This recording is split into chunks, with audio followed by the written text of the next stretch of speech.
बिस्मिल्लाहिर्रहमानिर्रहीम। अस्सलातु वस्सलामु अलैका या सय्यदी या रसूल अल्लाह व अला आलिका व अस्हाबिका या सय्यदी या हबीब अल्लाह। अल्लाहुम्मा अंज़िलहुल मक़अदल मुक़र्रबा इंदका यौमल क़ियामह। आज का हमारा उन्वान शोहर के ज़िम्मे बीवी के हकूक़।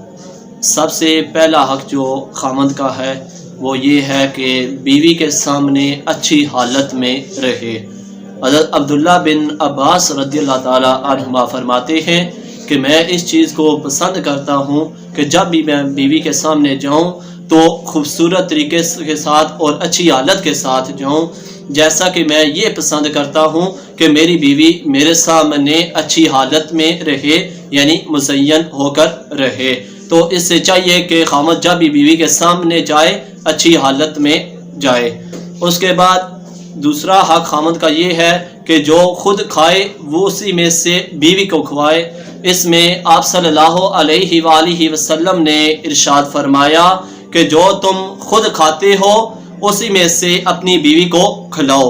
और उसके बाद जो खामद का हक है, जो खुद मियार के कपड़े पहने उसी मियार के अपनी बीवी को लेकर दे। इस पर आप सल्लल्लाहु अलैहि वसल्लम ने इरशाद फरमाया कि जैसे तुम कपड़े पहनते हो उसी मियार के अपनी बीवी को कपड़े लेकर दो। उसके बाद जो खामद का हक है वो ये है कि अगर एक से ज़्यादा बीवियाँ हैं तो उनमें मुकम्मल जो उनके हकूक़ हैं अदा करना और बारी का लिहाज रखना। और उसके बाद जो खामद का हक है वो ये है कि बीवी को नरमी के साथ नसीहत करना, और अगर वो कोई गलती करती है तो उस पर भी नसीहत करना। अगर वो उस पर अमल ना करे तो हदीस के मुताबिक ये है कि उसका बिस्तर जो है अलहदा कर दिया जाए। और अगर इस पर भी वो अपने अरकात से बाज नहीं आती तो शरीयत ने जो हद मुकर्रर की हुई है उतना उसको पिटाई कर सकता है, उतना उसको मार सकता है। लेकिन आप सल्लल्लाहु अलैहि वसल्लम ने इरशाद फरमाया कि औरत के चेहरे पर ना मारो, यानी औरत के मुंह पर ना मारो।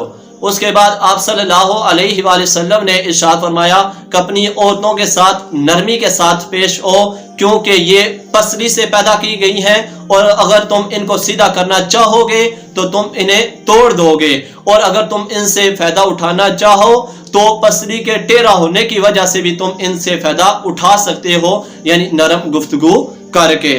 उसके बाद अगर उसके कोई सहेलियां या रिश्तेदार हैं तो उनके इज्जत करना, उनका इकराम करना।